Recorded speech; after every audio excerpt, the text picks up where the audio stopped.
Have you ever felt overwhelmed or drained because you're constantly saying yes to things that you don't that don't align with your values or your priorities? If so, you're not alone. Many people struggle with setting effective boundaries, which is why today's conversation is so crucial. In this discussion, we're diving deep into the powerful impact that raising your standards and setting boundaries can have on transforming your life.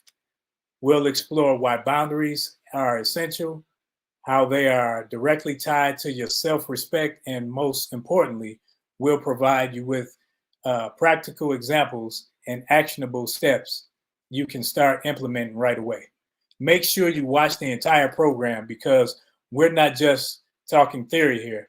We're giving you real life strategies to help you set and maintain strong boundaries in all areas of your life. And as a special bonus, we've included a free resource in the show notes to help you along your journey to establishing effective boundaries. Be sure to download it and use it as a guide as you apply what you learned from today's conversation. So let's get started on this transformative journey and raising your standards and living the life that truly honors your values. Fellas, you know how we go. First and foremost, when we're talking boundaries, I want you guys to we all know what boundaries are, but give us your take on what boundaries are and the importance of them.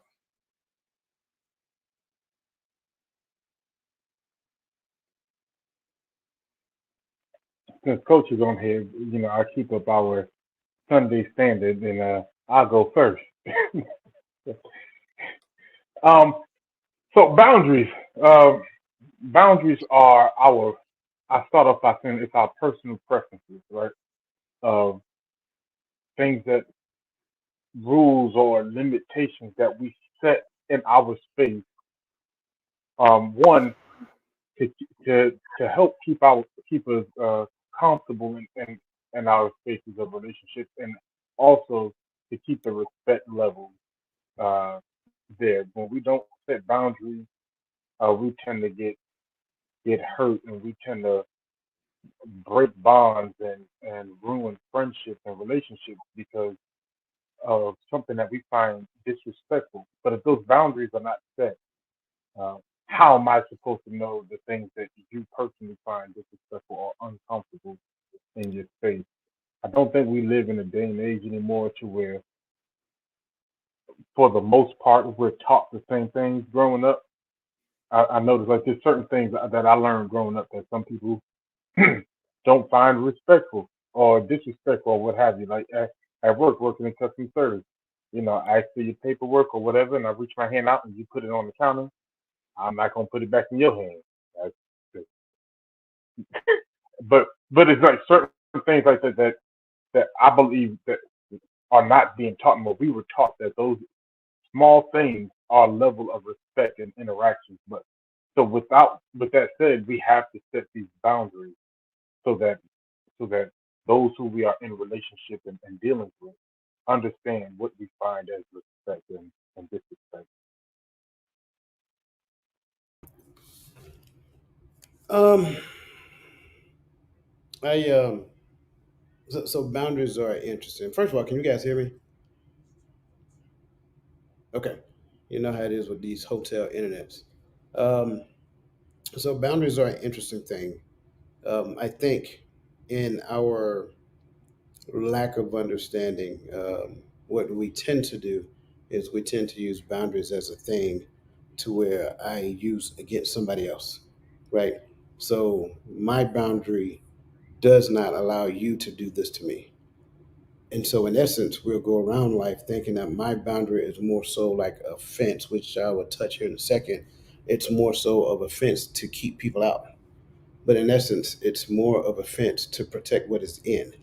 Now, even though someone heard that, they may think I said the same thing, but I did not. Keeping someone out and protecting those within is not always the same thing. What I mean when I say I protect those that's within, my boundaries for me, they articulate standards of behavior. Therefore, as it pertains to boundaries, I do not allow myself to do this. I do not allow myself to do that. I do not allow myself to behave in this particular fashion. And if, by virtue of connection and or relationship, if I have that standard for myself, then I automatically impose it on you until I learn what your boundaries are. So what does that mean? That means that if for me I do not use vulgar language, then I also will never use vulgar language towards you in that particular fashion.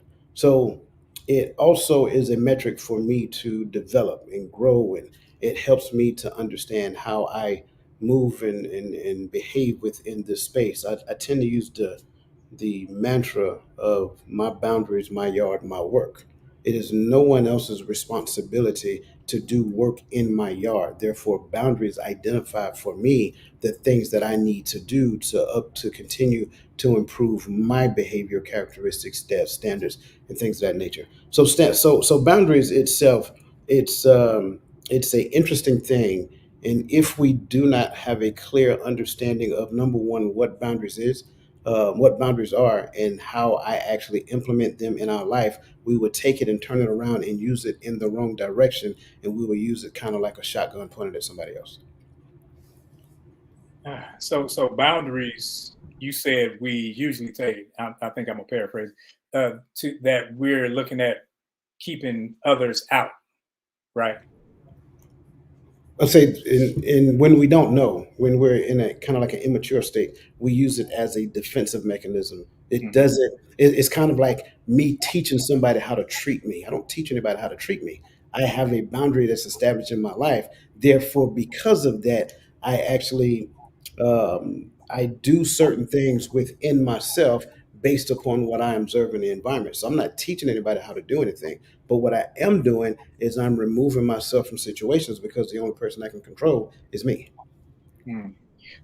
See, and I was always taught that and that person he pronounced boundaries. He said boundaries. He learned it in elementary school. It was boundaries, and that's how he said it. And when he would talk about it, he said boundaries. And when I think is it a Greek word, pro or Rizzo? It's the when you see on the horizon what could come or how far you can go. And so when we're looking at our boundaries, when we're looking at where we can go, we all too often we don't limit the people who should have limits, which is ourselves. And I think that's going to come up in the conversation along the way, and we'll see how when we're limiting other people, telling them what they can and can't do with us, as you were alluding to, we don't place those same ones on us, which makes it an immature state that we're in. And I think we just gonna roll right into that first question. And what are some of the common misconceptions people have about boundaries?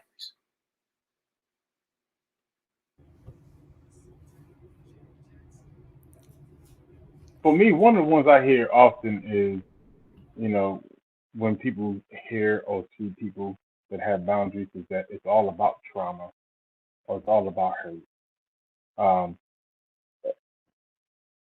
can be in some cases, but I don't. But boundaries are not about trauma. I think sometimes boundaries are set up because we have learned from some things that have happened in our past that we might have had trauma from at one point in time, or probably do.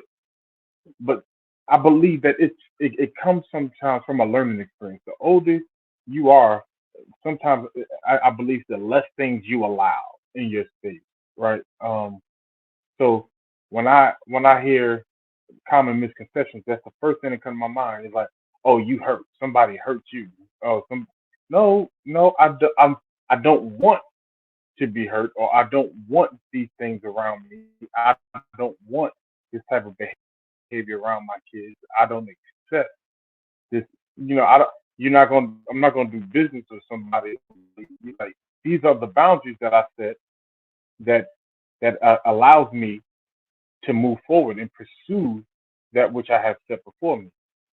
And if we're if our relationship are not in line with those things that I've set in place so that I can get to where I'm going, then so be it. But it's not all about being hurt or all about having trauma.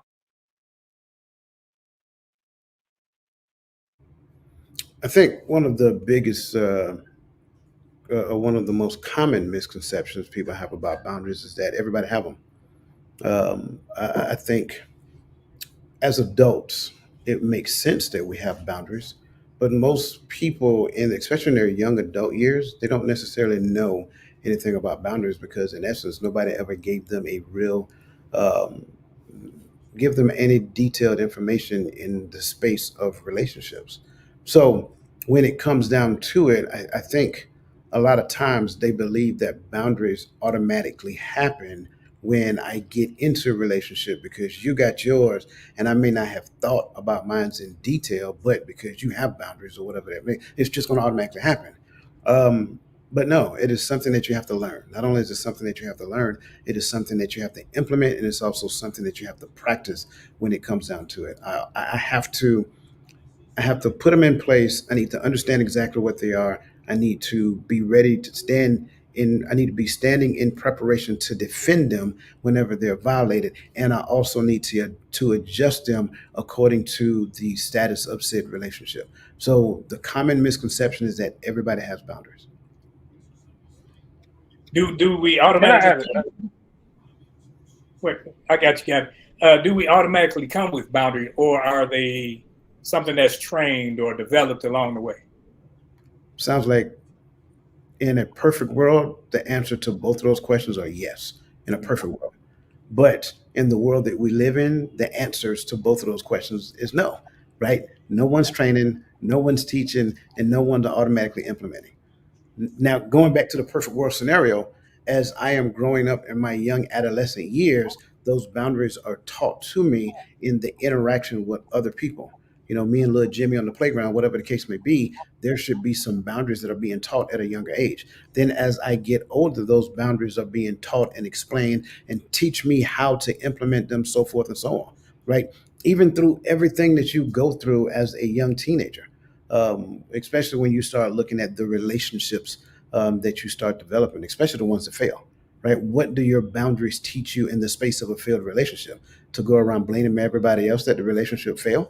Again, what lessons are we teaching in the home? So that's kind of like what I'm talking about.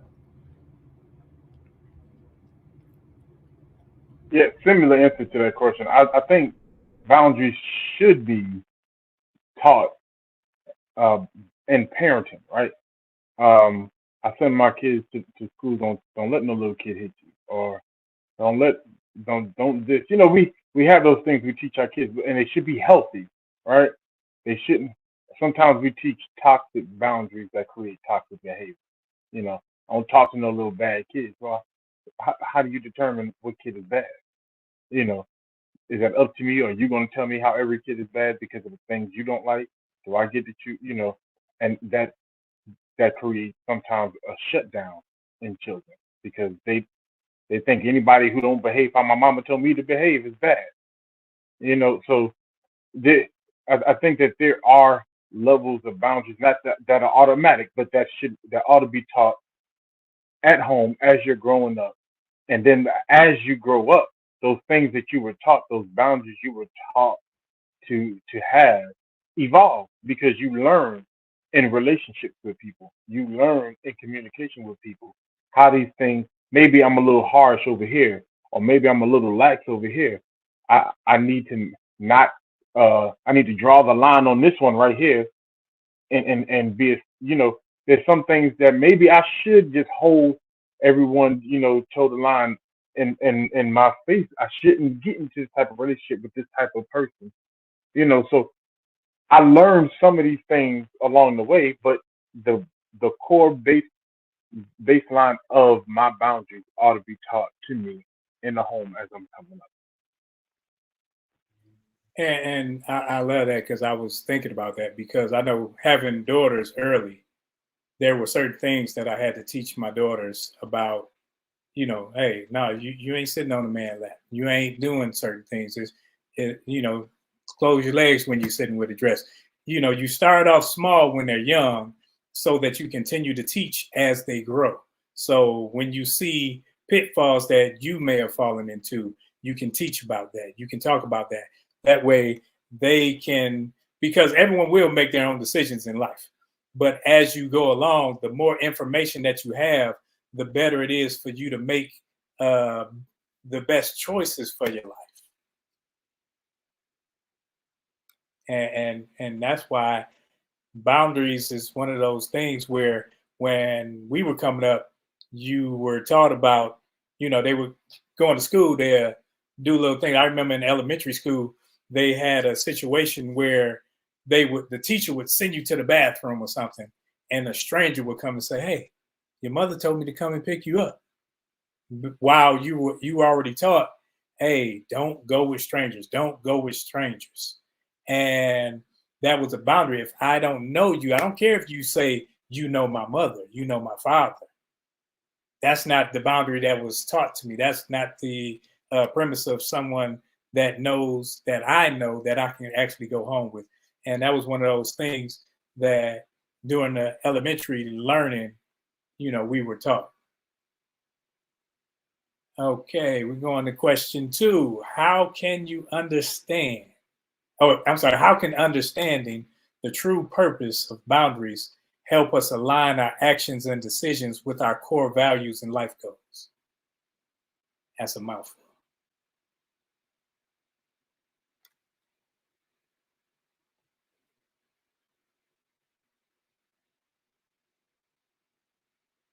I'm waiting on Thank you, y'all. Coach. Thank you. Now, Coach is waiting on me because he I'm knows. I'm being obedient. Yeah. Oh man.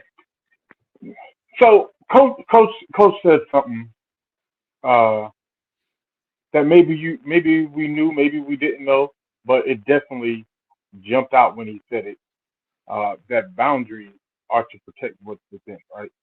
It's not for me to hold everyone else to you don't come around me if you don't dress this way. It's kind of one of those. I see what I allow in my space, or I see what things that I will and I won't do. You know, um, like for instance, I tell people all the time, uh, I got a I got a promotion on my job, praise the most high, right? That I don't qualify for, right? And I say that because I'm saying there are some technical things that I know that others may have had or may not have had, but I know, and I'm not gonna say that, every- but I know that there were some boundaries I set for myself when it comes to the workplace. I'm going to dress a certain way. I'm going to look. I'm not showing up with Jordans and jeans on. That's just not how I was taught the professional way of looking is. And even though we practice, I'm practicing right now because I wore a uniform all my life. But I know that this is a boundary for me. This is how I'm going to dress. This is how I'm going to carry myself. This is how I'm going to present myself. And so understanding that boundaries are set for me to understand what is healthy for me and for where I'm trying to go and what I'm trying to do. Those things it opens doors sometimes. Being able to conduct yourself in a certain way, regardless, those boundaries you set are regardless of what's going on around. It opens up doors. It opens up opportunities for relationships. It opens up opportunities uh, for promotion professionally, right? And even in the relationship aspect, it allows people who are like-minded with you to see you and and attract you. So that's to me, that's how it opens up those doors of relationship. Like, you know what? That brother carries himself like how I like carrying myself. That brother speaks how I like to speak. I was taught, my my mentors or my father or my uncles or my grandfather taught me to behave like that. And I see this brother talking like that.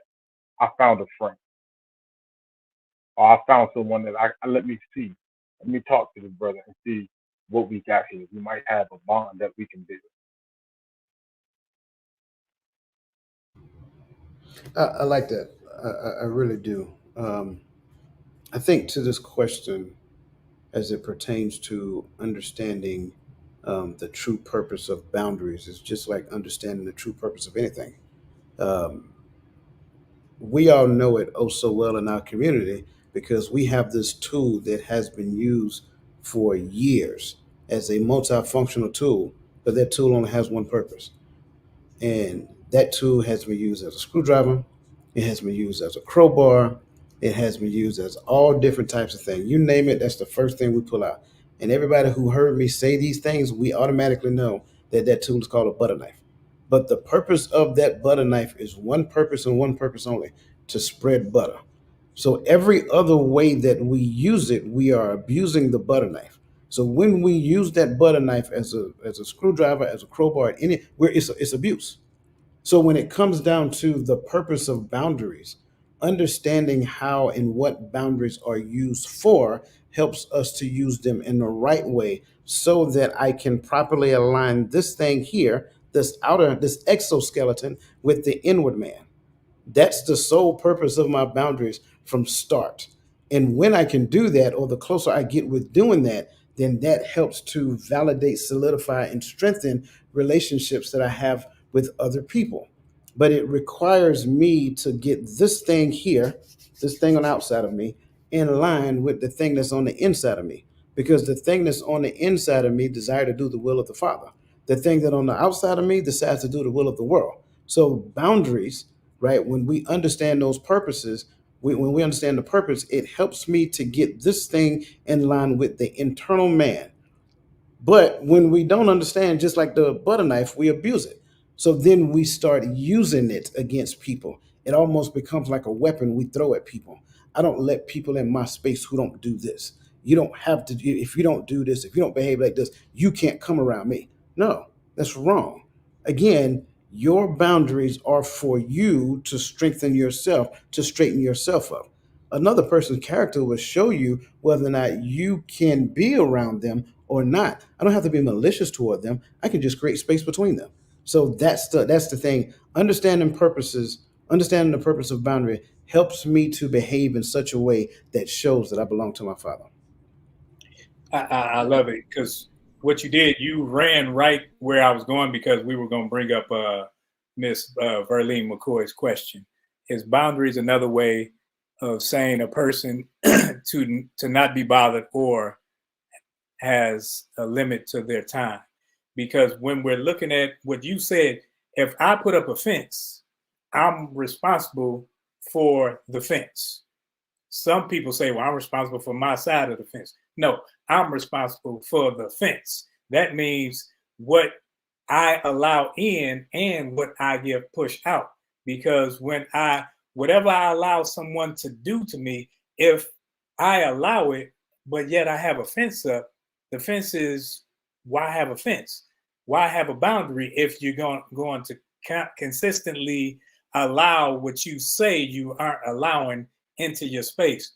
And with what Ms. McCoy is saying, it's not just about time, it's about everything that your whole being. Because some people not only overstep with your time, they'll overstep and start planning things for you to do, and that's time based. But they'll start making sure that okay, well, this is what I'm doing, and just include you. Or it's a lot of ways where people overstep simply because they don't either respect or know your boundaries. That's why your boundaries is your work. If you don't make it known, then other people will consistently overlook it. And if they push, you got to, hey, you stepping on some toes here, or you're trying to set a new standard for me. This is my standard where I stand, and that's it. I'm not moving left or right. It is what it is. Can I say something, please? Please, yes. Um, we joke about it, but we're serious. For those of you who know, college football started last night. And so, for those of you who know us, and I don't want to speak for my brothers, but I'll speak for me. Everybody who knows me knows that when Georgia is playing football, don't call me. It's not me doing anything against you, though. That's the thing. It's different. When we say, "Oh, you won't let me call you," now what we're doing is it sounds more like a weapon. No, Georgia's playing. I have a no contact rule for me, and you can call me if you want to, but you're gonna get my personal assistant. I just want to be honest. And it's again, it's not against you. It's for me. So that's the thing. It is a boundary. When I start talking about what somebody else is doing, it's not like I take the fence at that point and throw it at them, Right. because a lot of times that's what I hear. So instead of throwing the fence at them, I just simply say, "Hey, remember, it's Saturday. Georgia's playing. I don't talk to people when Georgia's playing." So I don't throw the fence at them. I just show them, say, "Hey, there's a fence. Remember that fence right there?" That's all I'm doing. If you can't respect the fence, then it's time for you to leave the neighborhood. It's that simple. I think too many times what we do is we want to take the fence and pick the fence up and throw it at somebody just because they bumped into the fence. That's in error. We're always in error when we do that. It's just simply a thing of creating space. And so when we do that, we can get to the point of understanding that your behavior and my behavior do not align. And here's the best part about it. I am in compliance with you for the decisions that you make in your life. But that does not mean that I need to be in agreement with such a degree that I continue to open my life up to you while you do those things. So I wanted to kind of throw that out there because, and I could be wrong, but it sounds like what I'm hearing is that, you know, we're pointing at the other person about their behavior. That's their responsibility. Right. That's their job. That's their work. I don't even have to talk to them about their work unless we're in relationship. If we're in relationship, now I'm an accountability partner. When you're in my space, now we need to talk about the boundaries that I have already, that I told you about already, but you're constantly jumping back and forth across my fence like you're playing hopscotch. And make no mistake about it, two people in a relationship, they still got boundaries. Mm-hmm. Yeah. It's like I have a boundary when it comes to raising my kids. I will not raise disrespectful children. That's my boundary. That shapes how I talk to my kids, how I what I teach my children, what I allow them to say and do, especially when they're talking to me. I play with them and I laugh with them, but they know I'm daddy, right? There's no confusion, right? Uh, but when I'm in public and I correct my children for something that I find disrespectful, now you think my boundary is a weapon against you when you come to me and you say, "Oh, she's just expressing herself. All right, and she's gonna express it more respectfully." Now, respectfully, mind your children, and I'm a mind my. And I don't say that to people that often, but it's when you tell me to release my boundaries on how I raise on what I'm raising my children to be, because you feel a child should be able to talk to their parent however they want. She can express herself, he can express herself, but find a more respectful way to do it. And so when you tell people stuff like that, that's when it looks like, oh, you just controversial. No, this is my boundary on what I will not raise. I will not raise disrespectful children. So don't tell me to allow my child to be disrespectful because you believe a child should be able to express himself. Express on with your sir and your ma'am and your, and, like, but and those are reasons why people often look at boundaries like that, like in the sense of leave me alone. Because you do have some people that are just contentious at all times. They like to get into arguments. They snappy every time someone talks to them. It's not a boundary. They just That's just who they are, or they just not good communicators. They believe in their way or the highway. That's not what a boundary is. A boundary is my protection for my standards and my morals and my. I don't want to get too far, but that's all it is. That's how I Right. look at it. I love it. And like it says here, there is a link between boundaries and respect. It has to be, because if I'm consistently overstepping your boundaries or overstepping my boundaries, what I'm showing is a disrespect. And when I was when I was in the military and I would have soldiers to come to me, initially when you come to me, you got to come correct. You ain't coming, hey, Sarge, and all this a flailing and stuff. No, it's a proper way we do this. But then when I see as a leader, like, hey, this is a serious situation, and this person really ain't about to break down. They bawling, crying, and they some relative may have passed away, or some situation has them up in arms where everything is going scatterbrained in their mind. So now I'm not so concerned about whether they're in the proper position. What I want to do is bring them to a position to where now they can relax a little bit and tell me exactly what's going on so we can rectify the problem. That's where that link between boundaries and respect kind of, you understand the respect part, but I have to, allow some type of brevity when it comes to not what's being said or the act, but the posture. I don't know if Dwayne, you ever came across anything like that, because we've been in situations where things happen and the soldier and you go out almost out the window, but you got to reel that back in and let them know, hey, we gonna keep it here, but let's talk. Take them offline or something. Yeah, definitely. Even when, like, to these, this particular day and age, when I'm teaching lieutenants, captains, whatever the case may be, one of the things we talk to them about is counseling, and one of the biggest ones is, when a person goes through a traumatic event, like, say, for example, they lost a parent or a loved one or whatever that looks like. And one of the things I try to share with them every cycle is that that's not the time for you to pull a rank, and try to stand out and with your chest and tell them to come to the position of attention. Listen, I can appreciate the fact that you are an officer and you're over me. But when I am going through a traumatic event and you try to put me in check like that, it's about to be a very interesting day for you, because I was a grown man when I walked in the door. I'm going to be a grown man when I walk out. And so it's just trying to help them to understand that that's the time that they need to understand it. They need to exercise empathy, understanding, and care in relation to what the soldier is going through. Don't demand respect, right? But understand what this individual is going through and respect that thing, so that you can kind of help them and walk them through that particular situation. So just another way of saying the exact same thing. So, yes, sir. So I mean, you a leader on your job. Man, every day. I deal with soldiers every day, and every day I get a soldier. And believe it or not, there's certain ranks that I normally don't have a problem with. It's normally either young privates or senior NCOs who think their rank work on my side of the desk. And so, and every now and then, because I know, especially if their soldiers are in front of them, they're going to keep beating their chest.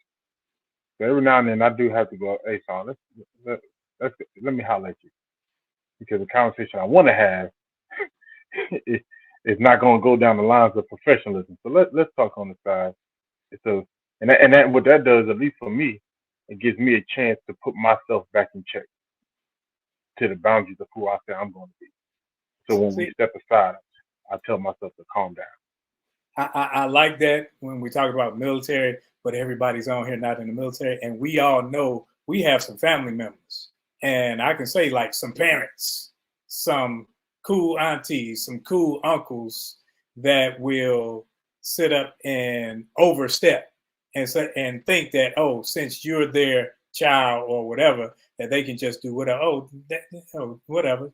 Just they just try to throw your little boundaries out the window and say, oh, they with me. And that's one of them where I don't know. I haven't been in. I think I've been in that position with the parent before, but never like a sibling who say, "Oh, I'm the auntie and they can do it." They don't have to call me. They don't have to say yes, ma'am, to me, and that make me old. But you have that parent that'll come along, and they used to.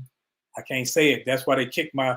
I can't say certain things on these platforms because they'll kick your information off. But they will strike you with great vengeance and furious anger. That's from Pulp Fiction. But they will tan your hide a little bit when you were young, but now everything they do, they try to save them from it. They trying to save it. and you get in that position where now it's family. So that's where we're going to walk into that next question with how can we effectively communicate our boundaries to others in a way that fosters mutual respect.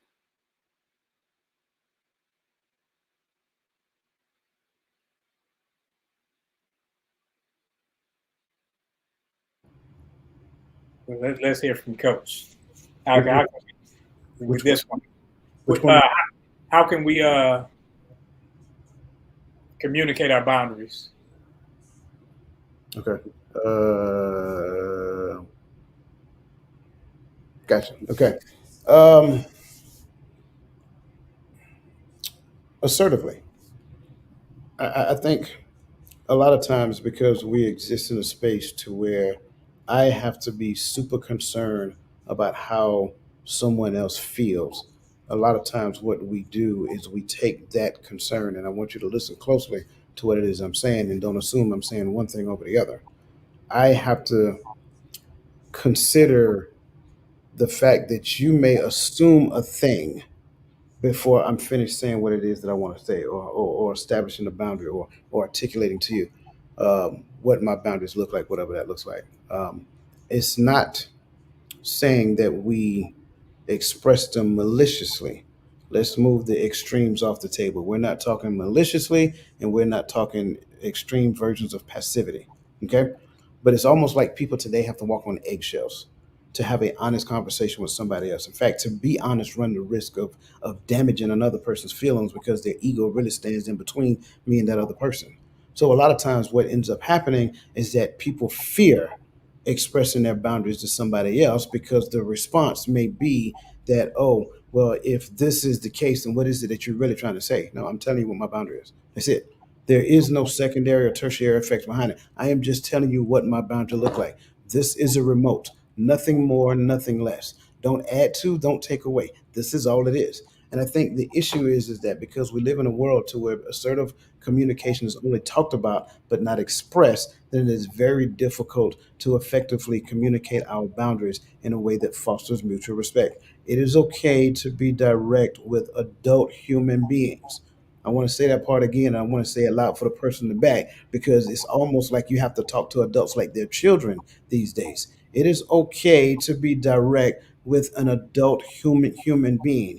If they choose to take offense, and I know that I did not say anything offensively, it was only because that person made that decision on their own accord. That may identify something that's going on with them, but definitely not with me if all I'm doing is expressing the simple fact that when George is on TV, I'm not answering my phone. If that hurts your feelings, and I'm sorry, your feelings just gonna be hurt. It is what it is. And I think that's just where the issue is because again, when we're you want me it's like you want people to be honest with you, but you really don't want them to be honest with you. You only want them to be honest to such a degree that it strokes your ego, right? Excuse me. So I think that's the answer. The answer is you effectively communicate your boundaries assertively, and assertively is not disrespectful.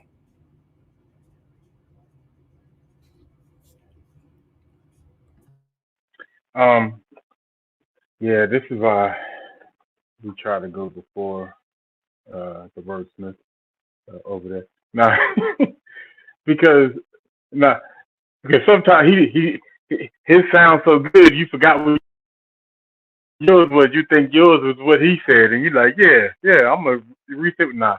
But but I I would say clearly, and then my second point to it was respectfully, and it kind of led a little bit into what Coach said. That's why I said that plain. Uh, because I think the worst thing we can do is not be clear and not stand strong in what we're saying. Because sometimes we believe that we are running the risk of offending people by setting our boundaries. I don't really care. Like as far as my boundaries go, and it's not that I don't like you or that I want to be disrespectful or whatever the case may be. The bottom line is You have your boundaries, and I have mine, and I'm going. And I truly believe this. If someone is offended by me having a boundary, that shows how you view me. Because in my mind, if you don't respect, if I'm not allowed to have a boundary in your eyes, then to me, you see yourself above me, and so you're not capable of respecting my boundaries because you feel like I'm beneath you, or you, and so you are able to just tread however you want to tread, right? I and that I mean this wholeheartedly, but respectfully. Even when I'm at work, I work at the front counter, and every now and then, some people believe that their position or whoever they think that, whoever they are is more important than my workspace. So they'll just come around my counter and come about, let me ask you a question. Yeah, you can ask it from the other side of the counter. And I tell them like that. You can ask me from this side of the counter. Come on back around. And when they go, oh, no, it's just a quick word. See, now in your mind, what I'm doing don't doesn't matter, or my space, or my boundaries, or my work. You're so in your head. You're so high above me that you can't even have a true conversation. So when you ask me this question, am I going to be able to answer it for you? Because you've already put me beneath you. Yeah. And some people will try to kind of force you in a position with their feelings or with intimidation. So that's why going to where we're going next, when we talk about the role of boundaries in enhancing mental and emotional well being, we're going to that first question. How do boundaries contribute to the reducing stress and reducing stress and anxiety? Because you can just read and throw it out there. So if you do this and they don't do that, but it's more nuanced than just saying it, than just, okay, just do it. So give me your take on this. Because it can be stressful. I'm I like joking with you because you can go first. You just can't be that articulate and that intellectual when you do. Uh, how can boundaries contribute to reducing stress and anxiety? It lit to me because I'm thinking about the things that cause me stress and anxiety. I guess uh, I would say it reduces the level of unknown variables in how you deal and how you move. Um, Especially if you have a circle to where respect is mutual across the board concerning each other's boundaries. It kind of reduces to me that level of unknowns. When I when I send my child to school, knowing not to speak to strangers, like you talked about the stranger thing, not to speak to strangers, to be careful of this. If I didn't introduce you to them, they can't pick you up, or. And I know that they are dealing and operating well in those things that I set, those boundaries that I have set and taught them. I'm not that nervous about sending them out to school because I understand the boundaries that they were taught and they operate within that. I am less worried about someone trying to grab them or someone using them as a fair target or what have you, because these boundaries that I have placed in mine and my children's lives are here. My apologies. uh Uh, are are here to keep us safe.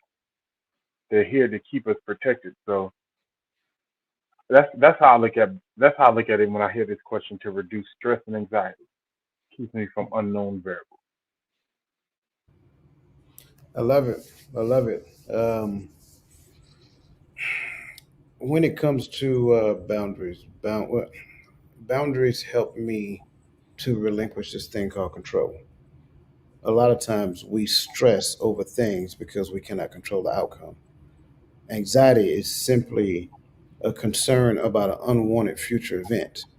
So when I don't have these boundaries, these measures of control for me, I now move in such a space to I want to control others and things that might be in close proximity of my life. Therefore, boundaries allow me to release any version of control that I have in my life and have zero concern about anything outside of me. It is what it is. That's pretty much it. This person getting elected, okay, it is what it is. They talking about doing this right here. It is what it is. What can I do to control any version of the outcome? Nothing. Good. It is what it is. That's what boundaries allow me to do. Why is that significant? Because once I relinquish control, I'm not stressing over anything. Like, let's be honest. I love Georgia football, but if they lose to Clemson, I'm not Kirby Smart. I don't get paid $8 million to coach a football team.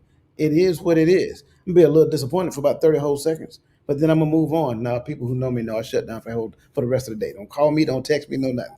I'm joking, but I'm not. But that's really what happens, though, right? If we get to the point of relinquishing control, then you have no worries when it comes to you have no worries. You have no stress when it comes down to things in the future, if you keep your eyes focused on what he told you to focus on and not what you want to focus on, then anxiety goes way down. So that's the thing. Boundaries contribute to reducing stress and anxiety because it helps me to relinquish control. Because the only person that I can control is me. Yeah, I agree, and I love it. I thought we were gonna get the mods in here. I thought we had some spam going through the chat. I seen somebody say "Go Dogs," so I thought Miles was gonna kick them up out of here. I'm just kidding. What's going on, Man, Steve? I leave my appreciate brother alone, man. Leave my brother alone. What's up, Steve? Good to Feeling see you. it. Just it. But what? You see, you ain't got a team. Don't bring Syracuse in. We can't talk about that. But when we talk about this topic, I'm gonna think we gonna talk junk later. And we're talking about manipulation and we're talking about reducing stress and anxiety. We have parents. I remember certain people would be like, they'll do the little passive aggression saying, "Oh, I'm not coming over there because you don't let people smoke in your house," and don't and won't.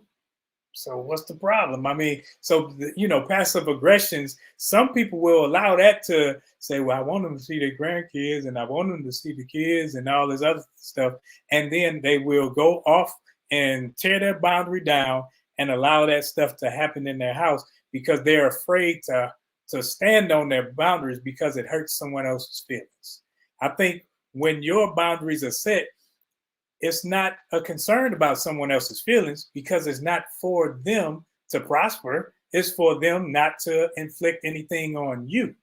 So we have to know that when we're looking at the stress is on you because it shouldn't stress somebody else to not do something in your space because it's your space. And it's too easy just to walk away, turn around, go across the street, or not come into your space. And that's where I think that some of us are too fickle or too soft that we won't stick to our boundaries. We won't stick to what we know to be right. We'll just say, well, they only here for a weekend. Or, well, that's mama. Well, that's auntie. Or, well, whomever. Dwayne, he got his hands going. He's ready for this one. Oh, yeah. You got something? Got it? Go ahead, guy. Oh, he said, he ain't coming.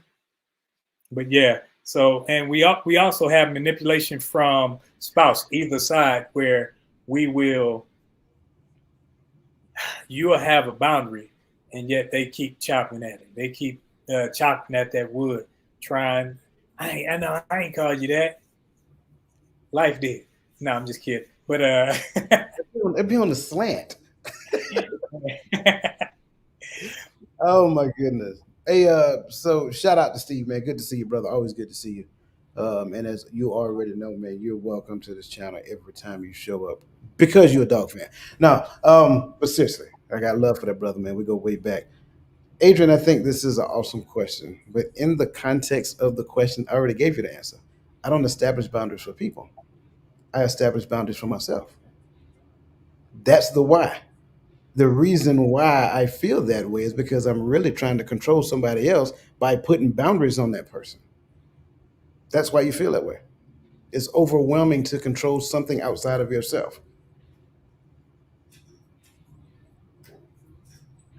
I, I was gonna say something similar because when I think about if I'm putting boundaries on someone that I never had boundaries on, I'm putting those boundaries up because of what they did.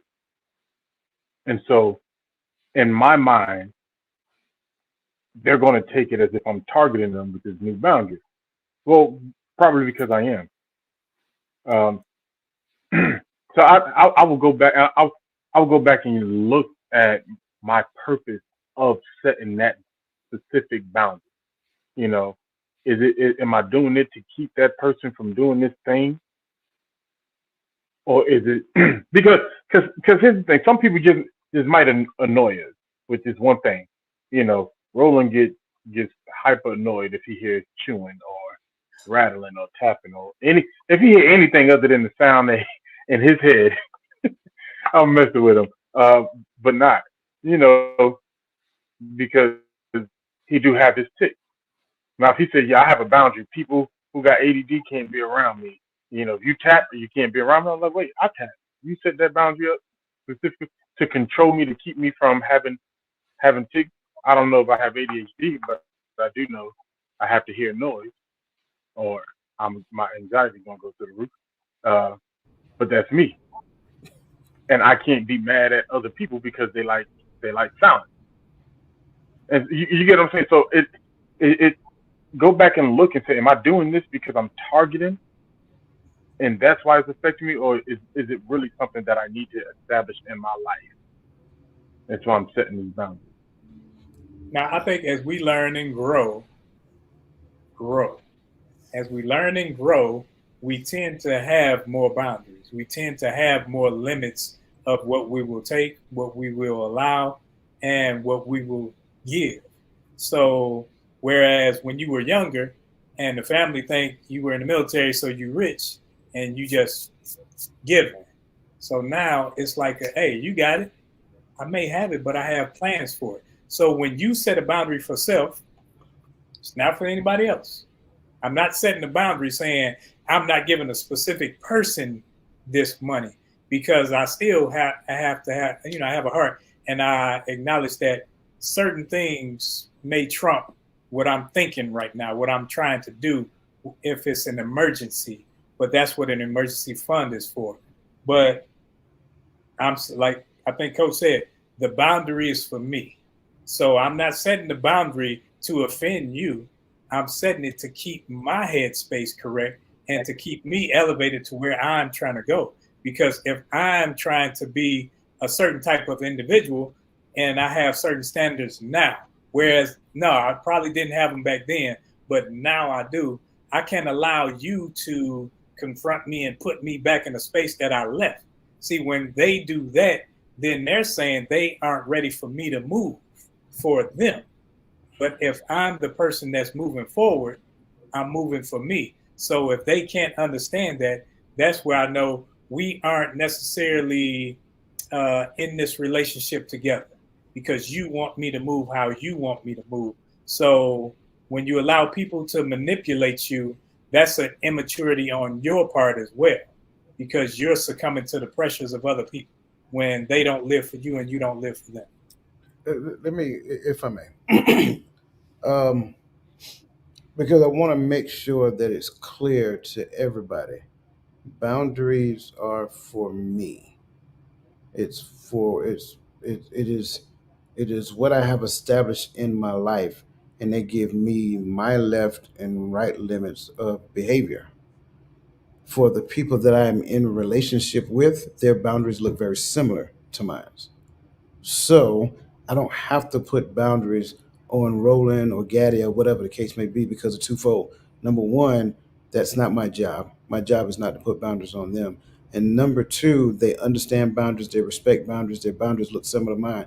And because they have very similar boundaries, they will not behave in a particular manner around me because they believe that the boundaries they have are the same boundaries that I have. And they don't have to be identical, but they can be very close. I think again, even in this conversation, because you hear this a lot in the space of, and I'm just going to say male female interaction relationship for the sake of clarity, right? Um, I am not like you hear it, when it comes down to gender roles. Let's use that one, okay? Gender roles in relationship, hot button topic that a lot of people tend to talk about. I'm not going to do this. I'm not going to do that. You need to do this. You need to do that. Stop. All of that is in error because here's the deal: my responsibility is my behavior. I should have never married a person if they don't have boundaries set up for their lives that govern their behavior. So now, when I do so and I try to put boundaries on that person, what I'm doing is manipulating that person either directly or indirectly. I mean, direct manipulation is me telling them this right here or else, right? Indirectly is me using my emotions against them when they don't do what I want them to do. So that's what ends up happening. The issue here in that particular space is that none of it is healthy and none of it will work. So the question well, we have to ask ourselves: is this feeling that I'm experiencing trying to tell me something about this situation that I'm dealing with, or do I focus on the backside of the title that I gave this feeling, fear of rejection? Is it really a fear of rejection, or is it more important to identify the feeling that exists there minus the label? And I think a lot of times what we do in space is we put a label on the thing. And Adrian, this isn't specifically directed at you. This is for everybody, right? I think a lot of times what we do is we hyper focus on the label and miss the fact that the feeling is trying to tell you something. The feeling is only telling me something about me, not about you. Let me say that part again. My emotions only tell me something about me, not about you. It doesn't matter what you did. It's telling me that I am not in congruency with the thing that you did. Therefore, I need to change my posture, remove myself from their environment, not talk to this person again, delete their number out my phone, whatever that looks like. So again, these things we have to understand. My emotions are for me. No one cares about my emotions but me. I'm just being transparent. I'm sorry. And again, it's not directed at anybody. I want to make sure I'm saying that. No, this is a common phrase. No one cares about my emotions more than me. I don't care what anybody tell you. They tell you that because, like I said earlier, we live in a world that's hyper focused on how the other person is feeling. Okay. So when it comes down to how I feel, I'm the only person that cares. Therefore, I'm the only person that's going to do something about it. What am I going to do? I can't do it against you because if I do it against you, that's called manipulation. Therefore, I need to look in the mirror and say, what do I need to do different so that I don't feel this way again? Because how I feel is an indicator that something is wrong. I think that has to be the thing. If we do not pay attention to the feeling, but focus on the label that we give the feeling, then we're going too far. We're going down the rabbit hole.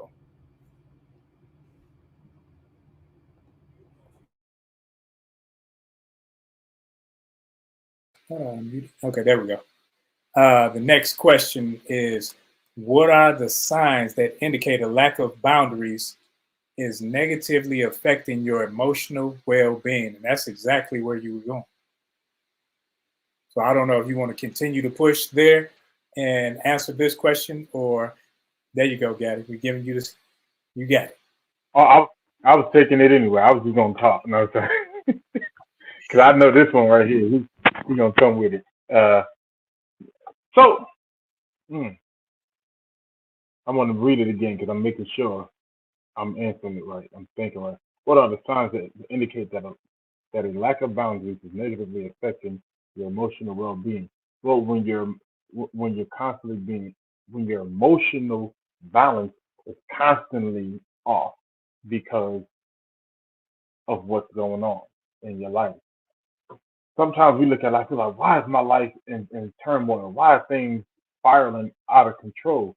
Well, part of it can be because there is no there is no boundaries, there's no chaos, there's no standards for how you walk, and that creates chaos, right?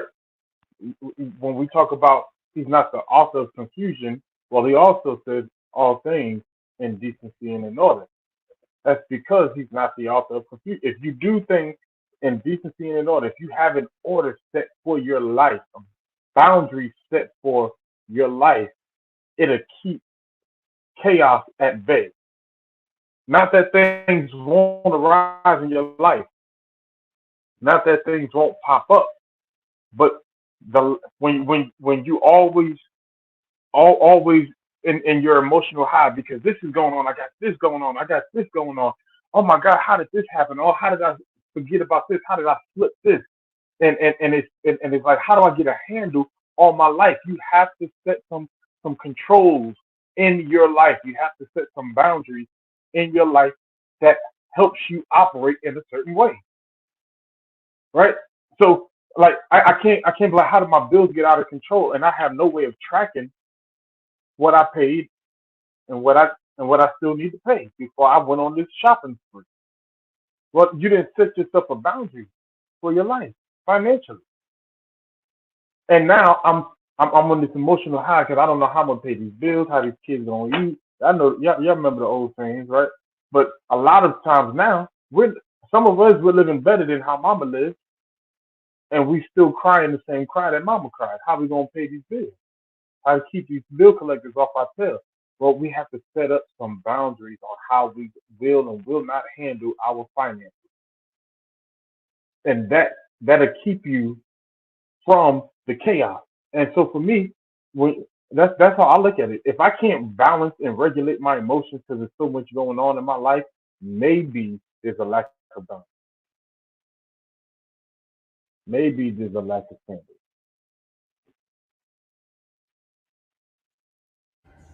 I think the answer to this question is found in the previous question.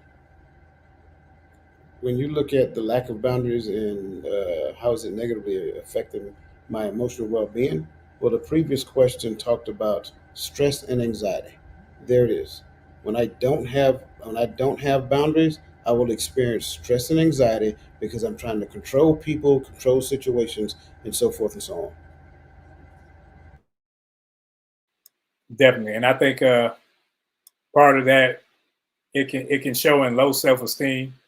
Lack of boundaries. Now you have low self esteem because you allow people to use you as a walking mat, or they just walk all over you. So your self esteem is, well, they're gonna do what they want to do anyway. Or like Coach was saying, that anxiety and depression go hand in hand. When you're looking at anxiety and you always worried about something, now when you're worried about it, it builds up. So you become a person that's comfortable almost in that depressive state because you can navigate there because the expectations are low, or you just have difficulty expressing yourself emotionally. And when you're either hypo or hyper emotional, that's a sign also. Because when you're hypo, you just everything gets under your skin, everything gets on your nerves.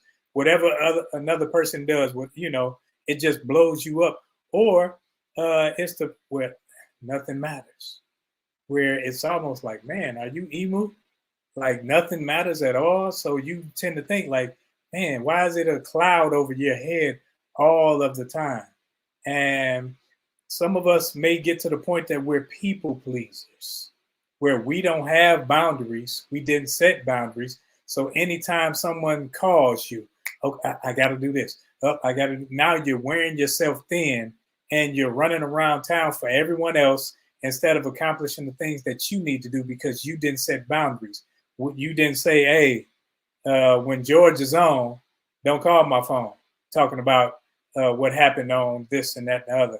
It's the same way with me. They know when Michigan is playing, hey, come on. That's why I got a phone. That's a TV. Because if I'm out of pocket, I can just turn it on my TV because there's something that I chose to do. And it's like, I'm not going to allow trivial things to stop me from having my boundaries set, saying this is what I choose to do with my time, whether you like it or not. You don't have to agree with it. And it was answered in the first. And that's why I told you, Coach, you were running right into that question in your last answer, and I'm like, man, he already answered this question, and I want to see how it definitely goes. Let's see. I think we had some added uh, chat members. Sally Francis, welcome in. Appreciate you. And she came in already on it, agreeing and commenting and making sure that she's a part of the chat. Uh, and the chat, y'all on fire. Y'all keeping it going because as I'm over here and then I look in the chat, I'm like, man, they over here on fire too. It's like y'all not having a different conversation. You're adding and edifying to the conversation that we're having because the talk is stimulating even from the chat. And it's like, man, it's definitely one of those where, as always, the chat brings fire. The chat makes sure they are on it. And you can tell that this is a mature chat because the mature people don't have knocks on everything. What they do is have input where it's valued input and can add to the conversation. And I love it. And going to let's see, our next question, number 3. In what ways can healthy boundaries improve relationships and contribute to a stronger sense of emotional well being, both for ourselves and those around us?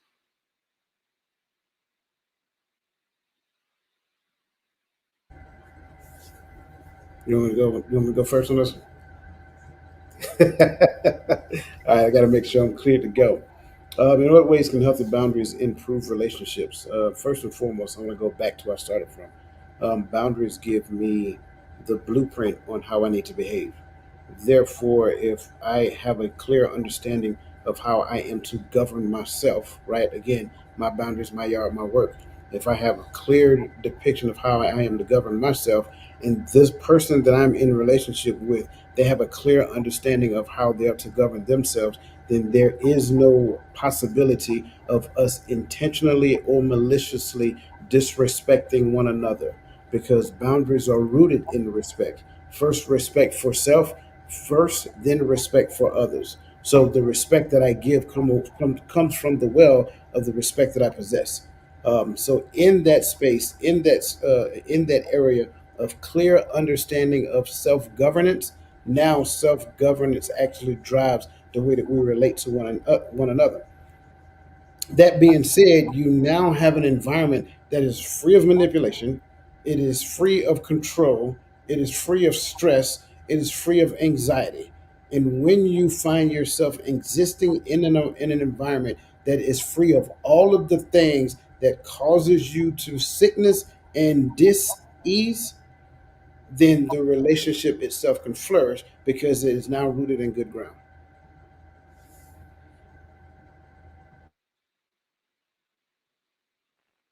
I love that, Coach. For me, I'm saying I must first truly understand what my boundaries mean. I think sometimes we say things or we set boundaries based upon what we heard or what we see in other people, or I may just look at Coach and I think that these are his boundaries, so I'm setting them because I want to live like Coach. I want the peace I feel like he has, or what have you. And I don't really truly understand why these boundaries are important. What happens when I don't have understanding is I don't recognize the signs from the people I get into a relationship with that these boundaries are going to be crossed, that these boundaries are going to be, or you're going to push me to break my boundaries. Because, and then sometimes it waits until you get into those relationships and things begin to boil over because you look at yourself and you don't recognize yourself concerning who you were trying to become. And you're blaming the people you're in relationship with rather than blaming yourself for allowing these things in your space. Um, so when I look at how can they improve relationships, well, one, if when I truly understand my boundaries, it helps me improve who I get into a relationship with and how I get into a relationship. I don't, how I tread carefully or whether I move fast. Like your boundaries will cause you to see what you are placing around yourself. So I that's one of the things I would say is like when we're placing these boundaries, let's not just do them because they sound good. Let's not just say I'm not going to do this because it looks good, but understand the why.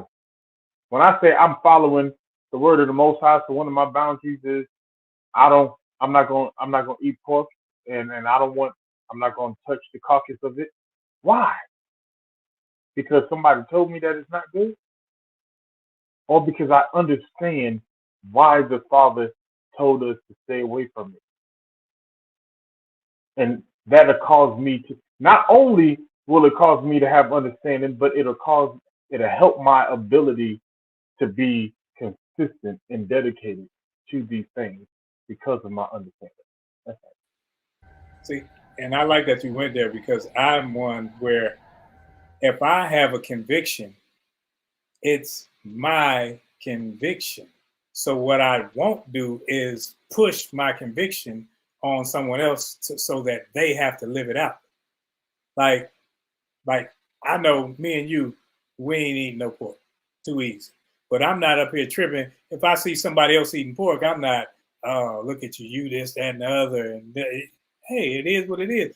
I'm looking at it like, man, I remember when, because I say, hey, that's what Eve got off the tree.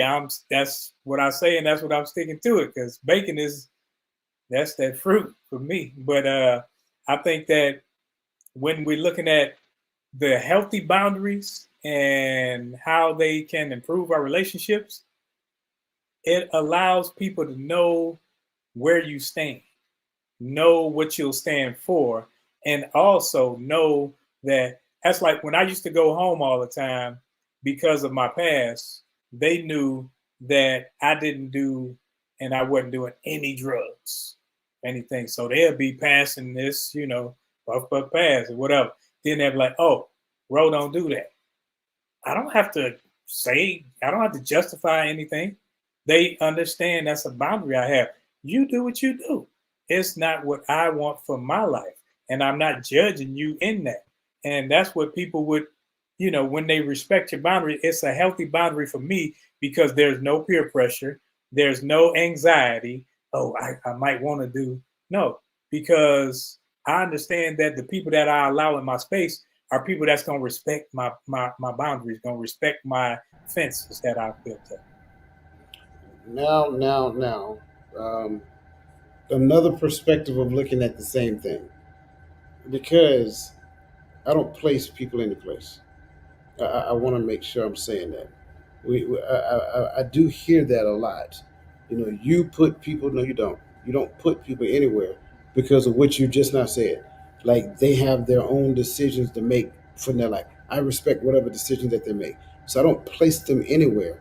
Their behaviors place them where they go. That's what ends up happening.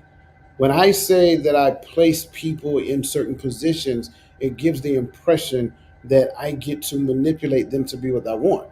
Therefore, I can go around and say, hey, God told me that you're my next wife. Really? God told me that you're my next husband. Seriously. I think he would tell me first. I'm just, you see what I'm saying? So we can't put people where we want them to be. That's not how life works. People's behavior will tell you where they're trying to be, and then you let them be there unless they're trying to be in a space to where your boundaries do not allow. Where your boundaries do not allow. That's the thing. So again, my boundaries, it controls proximity. You don't get too close if you don't respect my boundaries. In fact, I will keep you at a distance, not because I am controlling you, but I am respecting me. So more importantly, I always tend to say that my boundary again connects me in my first primary relationship. That's not you. I love you guys dearly, but you guys are not my first primary relationship. So when we start taking boundaries and say it's for other people, that's not accurate. My boundaries are for me because it keeps me in line with him. It doesn't make me put them anywhere. They can choose to be where they want to be at. They want to come close, that's cool. Their behavior must now show up. That's what your boundary does. Boundaries help you to understand whether or not your behavior is lining up with what's coming out your mouth.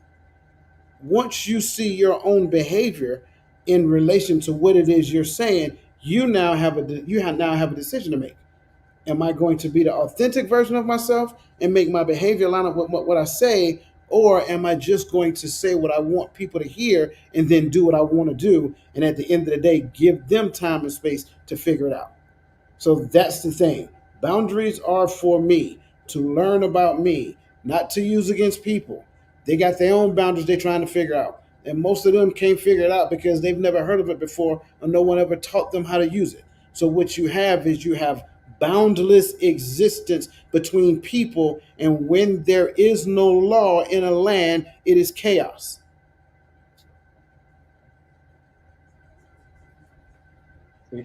You caught me on that one because I was like, man, did I say? I No, got you. no, I no, got you. it's not what you said. Right, I It's got you. it's what I believe some people hear when we say Yeah, certain things. right. Yeah, because, and I think that's why it's like being in an automobile. If I have an automobile and I'm in the driver's seat, I control everything in the. It's like when you're in the military, control everything within the limits of my post. These are my boundaries. I set the standards are already set because, and now I adhere to them because this is what I'm going to do. I think what we do is when we allow other people, other outside entities to either get us here or manipulate us to move forward or move backwards, then we are putting ourselves in a space to where it's it's a ebb and flow. It's like a roller coaster almost, to where we're up and then we're down, and that's not healthy for us or the people on the outside of the boundaries because they never know what to expect. So this conversation is definitely a good one, and I think we need to, for ourselves, look at where we are emotionally with those people in our lives that don't like our boundaries, don't consider our boundaries, don't appreciate our boundaries, and then look in the mirror and ask ourselves, why do we continue to allow that to happen? Because if I'm allowing someone to continue to push, continue to jump over, continue to whatever it is to go outside of my limits or push me outside, then it speaks to me as well as it speaks to them. That's why we have to make sure that those people that we allow around us are enhancing our fighting positions and not tearing them down. Because what we do is we allow people in our spaces and they tear more down where we're trying to build up, they're tearing down because it doesn't suit their need, doesn't suit their walk. So I love this conversation. And this is a conversation that makes me look in the mirror and say, dog, you set this boundary. You said you had this boundary, but you showed that it wasn't a boundary at all. It was just a boundary in theory. You get it? Thank you. No, I was just asking. Nah, cause coach over there hitting home runs and stuff. So I'm like, yeah, you and Hey, coach, y'all anytime taking man, all the meat off the bone. I'm joking. no man, y'all hitting home runs. That's that modesty thing. Uh, because whenever you speak, it adds value. Whenever the chat speaks, it adds value because I'm listening. And the smallest thing, you may not take it to be a major, but it is something so, it's like Joe Madison used to say, I'm gonna put it where the ghost can get it, meaning that the ghost get it off the ground. So I ain't gotta reach high, I ain't gotta climb a tree. It's right here so that anybody and everybody can get it. And when you place things like that, it makes it so, it's like, man, that's, I can receive that because it's easily gathered, it's easily added to my toolbox. So now that it's here, I can make sure that, it's something for me to use, something for me to better myself. So definitely. Miss Verlene McCoy said, can there unhealthy can there be there unhealthy boundaries that can make you vulnerable? Hmm. Um, sure. The question I would ask is vulnerable to what? I don't think vulnerability is a reflection of healthy versus unhealthy. I think when it comes down to vulnerability, it's a thing that's achievable. I think when we start talking about boundaries, relationships, emotions, whatever, we can look at healthy versus unhealthy. Does it yield an outcome? Sure. An unhealthy boundary will yield an unhealthy relationship, which will yield an unhealthy outcome, which will yield unprecedented emotions in the future. You will live in a place of anxiety. You'll live in a place of stress because at the end of the day, the person isn't doing what you want them to do. But I'm being vulnerable because I'm sharing how I feel with them. But I just also told you that nobody cares about how you feel more than you do. That's the piece I add to it. I know somebody didn't like when I said that, but that don't make it not true. Um, so I think we like to use the term, and I know you're not doing this, but I'm just making a blanket statement now. I think in the space of a world who is hyper emotional, we like to sling the term vulnerability around as though it's like, going to the store and get penny candy. Like vulnerability is a thing, but we have to understand what we're being vulnerable to, what we're being vulnerable about, and the most important part is for what purpose are we trying to be vulnerable. So healthy versus unhealthy is a thing, but then again, what is the goal? What are we getting after? If I'm just expressing myself at the depth of how I really and truly feel, what is the desired outcome? Because again, I can use my emotions to manipulate anybody I want to, especially if I feel that I'm entitled to the thing that I'm trying to get you to understand and believe.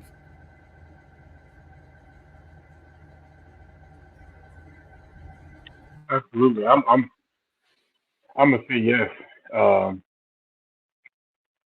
because kind of like the variables that I'm missing, right? Like Coach kind of brought up, you know, what is the boundary and what am I being vulnerable to? So the possibility is there, um, but I think that goes back to kind of pretty much all the pieces we discussed in this conversation. When I'm setting boundaries, they ought to have a purpose.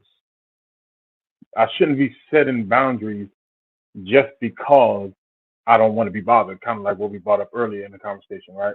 Or setting boundaries just because I don't want people to talk to me, right? You do have some people who are very introverted, so their boundaries are pretty much don't speak to me unless I speak to you first, right? Um, so nothing comes in and they give nothing out, right? So what is the purpose of my boundary? So when we talk about healthiness of a boundary, it should lead me to something. I'm setting this boundary to keep me from this. I'm setting a boundary to help me get here. I want to look like I want to look like this. So my boundary is I do not go to bed without doing 50 push-ups and 100 to the whatever. You know how we used to do. I'm gonna get 100 on my PT test. So every night I'm gonna do this much, this much. When we were private, we try to give ourselves little things to do at night. But there's a goal to that boundary. There's a goal to what I'm setting for myself. So when we just put boundaries out there just to have them, just not to be bothered, of course, there's some things that we may become vulnerable to. I love it. And we're going to truck on to that next question. The next question is, how can we identify where boundaries are most needed? And what are the first steps someone should take when realizing we need to establish boundaries in a particular area of our life?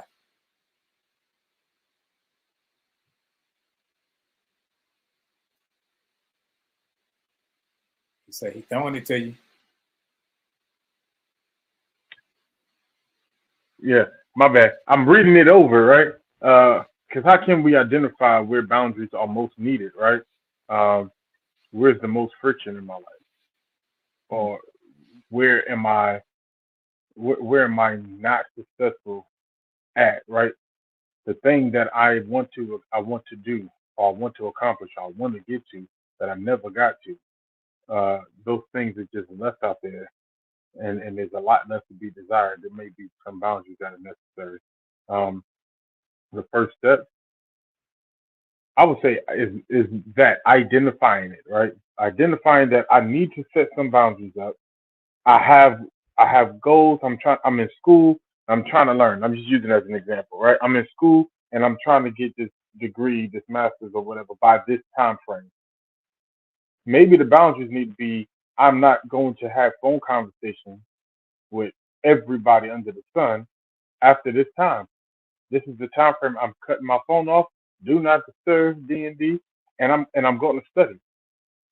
Right? Maybe not D&D, but because emergency purposes. But I have to study. I have a goal that I have to set in place. So if I can't move forward in this goal, I have some boundaries I need to set up. And what those boundaries look like determines what I'm trying to do. And then my last step would be to just establish them. Don't be afraid of hurting people.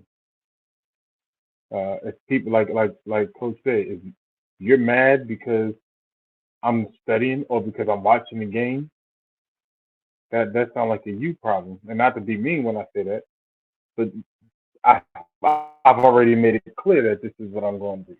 Now, if you don't make it clear and they get mad, we didn't make it clear. Let's make it clear.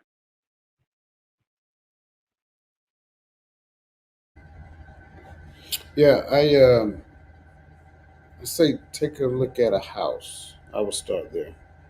Um, because I think most people have a clear understanding of what boundaries look like when it comes down to the house. Of course, you got the blueprint and all that other great stuff, but then the city comes off and the city start marking off your property line. I cannot protect something outside of my property line. I can't put a fence around anything outside of my property line. So I should not be establishing boundaries outside of anything that's not my property. That's for starters. When I start there, that gives me a clear understanding that I cannot, should not, and will not set boundaries for anything outside of me. My boundaries start here. Then I need to understand the reason, like you heard. What is the purpose for these boundaries? Well, these boundaries are there to help me to connect with my most important relationship because I have a goal in that relationship. I am striving to be more like him. And the goal in that relationship is to sacrifice this thing here daily. So if I am going to sacrifice this thing here daily, my boundaries show me where my ego is still driving the train. Now, when I start looking at these things, I start understanding what boundaries I need to establish to bring me closer to Him. I start gauging my behavior based upon the words that I say and the evidence that my behavior is showing me in time and space. Then, from there, the people that I believe that I'm in relationship with, I express my boundaries with those people. But here's the problem. I stress the point that I believe I'm in relationship with because once I establish those boundaries with those people, they're going to show me whether or not they're in relationship with me at the same level or a lesser or even greater than what I believe I'm in relationship with them. Do not be surprised when you realize that you were literally the heavy lifter in this relationship and they was just along for the ride reaping the benefits of your behavior. That should not be surprising to you. Or maybe you're the person that's reaping the benefits of a relationship because all you are in that relationship is a taker. You're not giving anything. You're not serving. You're not being like that's how you view relationship. Boundaries, effectively established boundaries, will reveal that to yourself about you. It is virtually impossible for me to say that I'm in relationship with the Most High and all I am doing is taking from other people. Those two things are not synonymous, at least at the level of the awareness that we need to be at. So all of these things start factory. And then we start establishing healthy relationships with people who not only understand boundaries, but also know how to respect boundaries. Therefore, I don't have to exist in a long, drawn out situation to where stress and anxiety presents itself. Will I have feats where I have to defend my boundaries? Absolutely. It's going to happen as part of the people process, right? So, peopling is a thing. But if I have to stand my ground at the fence line to keep showing you the fence line for an extended period of time, that is evidence that I'm not in relationship with you. I love it. I love it. I thought you went to North Carolina there when you said feet. So I'm like, you threw me for a loop right there. This is we can go on for hours, but time is of the essence, and we want to respect everyone's time. We appreciate you guys for being here and for adding to the chat. You chat is always fire. We definitely appreciate you. And uh Miss Lisa Keys asked, is there a difference between preference and boundaries? And I was definitely going to address that because when I seen it, I said, okay, preference and boundaries. Preference are likes and dislikes, something that you prefer. You don't have to have it, you just prefer it. As likes and wants. Whereas boundaries are predetermined of what is acceptable and what is not acceptable to you. So a preference, I prefer to sit with my back to the wall. Don't have to. Now, what's acceptable, a boundary that I do have is that, it's certain things that I will do as a man. I have boundaries. I have boundaries of how I will be spoken to. I have boundaries. And so when it comes to preferences are negotiable because you don't necessarily have to have them. Whereas those boundaries that you set, it's a non-negotiable act. If you step over, it's just like if someone kicks in like somebody downstairs, they come through my door unwelcome, it's gonna be some fire coming at them. So, and that's just the boundary here. That's self-explanatory. I don't have to put it out there. You come in unwelcome in a manner that you shouldn't be accepted, is something coming back. And the punishment for preferences is very low, while for boundaries it should be high. It should be one of those. The punishment for you overstepping a boundary should be a first time check. The next time you have to maybe disassociate because there's no respect there for you. You got anything on that one? Okay. Nobody has. It's been a great night, another great week, and another great empowering perspectives in the book. This is high intensity when you're on this side. So, but I appreciate you guys for encouraging me along the way. And right now, we're going to go into our final words, and we're going to start off with the youngest man on the panel, son of Timothy.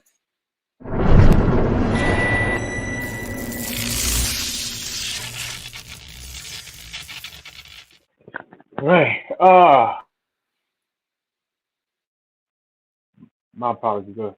On this great conversation, I would say stop putting the responsibility and the weight of your burdens and your successes and the blame of your inconsistencies and non-successes on others. At the end, it's our fault. If someone else crossed boundaries that I didn't make plain, or if they crossed my boundaries, I've allowed them to. If they pulled me uh, outside of my boundaries, I've allowed them to. Right? It's my responsibility to hold my feet to the fire, to put my toes to the line, and hold my posture and stand flat-footed and declare those things that are real and that are true in my life. Right? No one else's responsibility. Now, will my brothers defend my name if they hear a lie? They might, might not. I'm pretty sure they will. But guess what? It's not their responsibility. It's my responsibility to keep my character in such a manner that when someone comes lie on me, it'll be hard for you to believe it anyway. Right? So I'm a firm believer that you didn't fail because someone crossed your line, because someone went against your boundaries.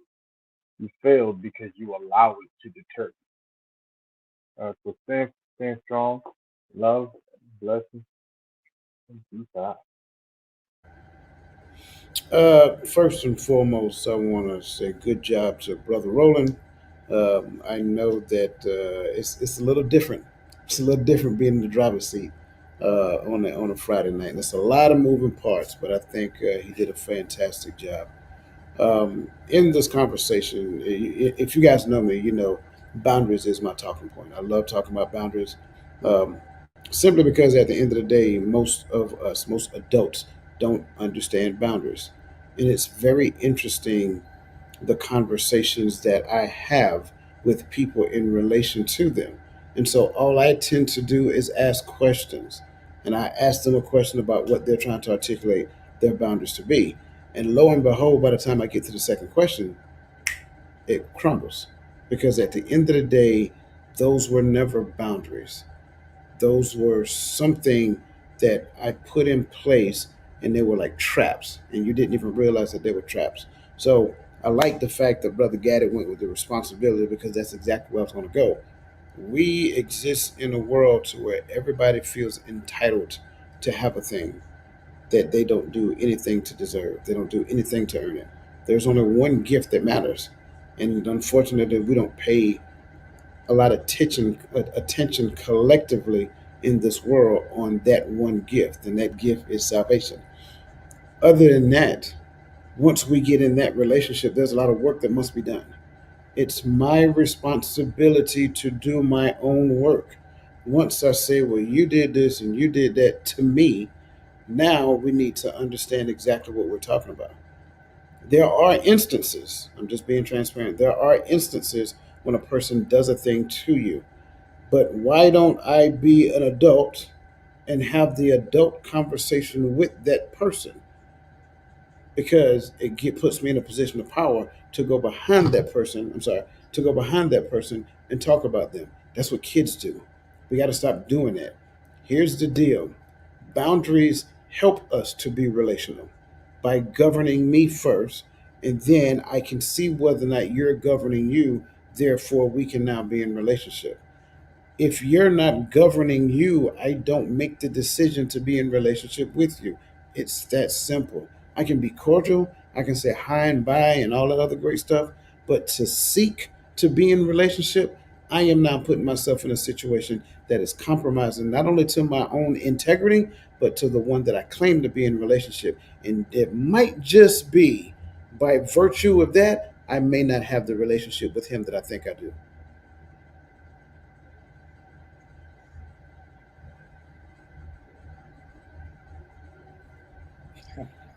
I love it. Thank you. I appreciate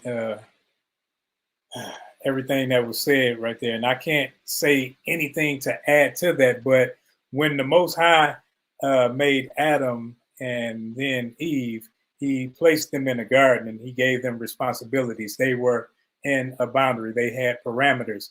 Now, when sin comes, now the Most High asked Adam, who told you that you were naked?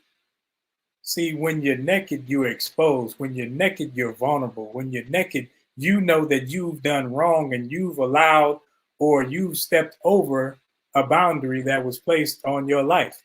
And that's how we are.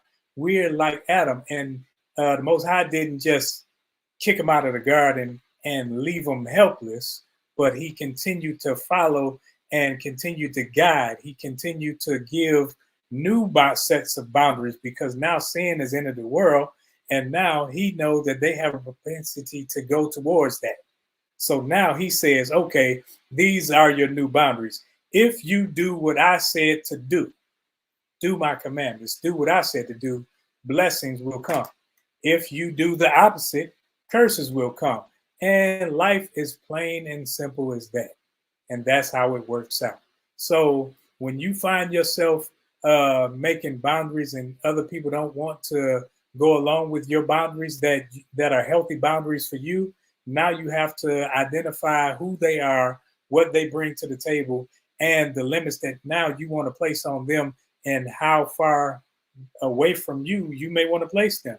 Because when you have people that will habitually go against what you said to do, that just stands to say that they aren't for you.